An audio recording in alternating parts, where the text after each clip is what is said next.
So when we look at addiction and how it impacts on families or on relationships, we know that it's got devastating effects on the relationships.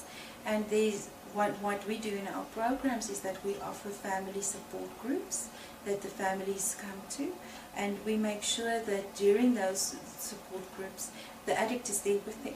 So they learn from the beginning, how do I rebuild this relationship? Because there's a lot of anger, resentment, trust issues that comes up in these relationships that you need to start rebuilding on them again. You know, people need to be able to express them, to say, this is how I felt. But also it's important for them to learn to handle those emotions again. Because if the addict goes out into a family environment where there's still a lot of resentments towards the addict, it's going to just push them further back and say, what's the point? Nobody trusts me in any case, let me go out and use. So it's important for us that you rebuild those relationships from the beginning of treatment, so that not only the addict has changed, but the family environment has changed as well with the addict, and that environment will be supportive and holding and caring, that will be allow the addict then to stay clean. And I think what for me the important part is that it's very difficult to rebuild, especially trust. So the addict needs to realize that it's not going to just happen overnight that people are going to trust me, because I've done horrible things to them. I've stolen from them, I've lied to them, I've manipulated them, I have affected their lives. So it's not just something that just goes away. And we build in trusting. You know, we set up contracts with the families and we say, if this should happen, we make sure that they come for aftercare, and if they relapse, what would be the plan of action? Do they come back to the clinic then, or do we take them to another clinic, or whatever the family decides will be a plan. But everybody must be prepared for that.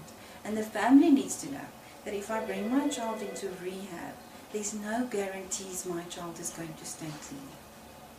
Family comes in with the expectation that my child will never relapse.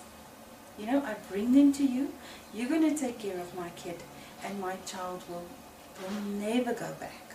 The reality is that a lot of them do relapse, and we see relapse as part of recovery. It's a very difficult process that happens, because you lose trust in yourself and faith in yourself. But if you're able to get up as quickly as possible from a relapse, learn from that relapse, it makes your recovery stronger. And we're trying to teach that to addicts, not to give up on yourself. When you've relapsed, it's not the end of the world. You haven't lost everything. Get up as quickly as possible again onto your feet. And the families need to realize that as well, because they don't get that. They don't understand that. It is, I take you to the doctor, you get your antibiotics, and you get better. You know? So the same in the addiction field. They expect that they will come out perfect human beings with no problems. And it doesn't mean that if you're in recovery, everything else is fine and out there. It's not always rosy. There are still going to be problems and challenges that face you. That it's not to say that now I've stopped drugs and I'm in my honeymoon phase and everything is beautiful and I'm waking up refreshed and I don't have hangovers anymore and people are starting to like me again.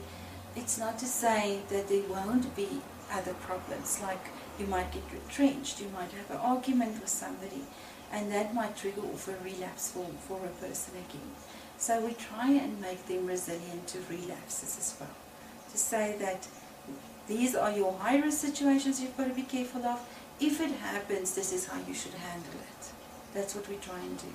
A lot of people think we give them permission to relapse. That's not the case. We're trying to simply say relapse is a reality. A lot of addicts do go back. Let's rather prepare people for that than to say it might not never happen to you.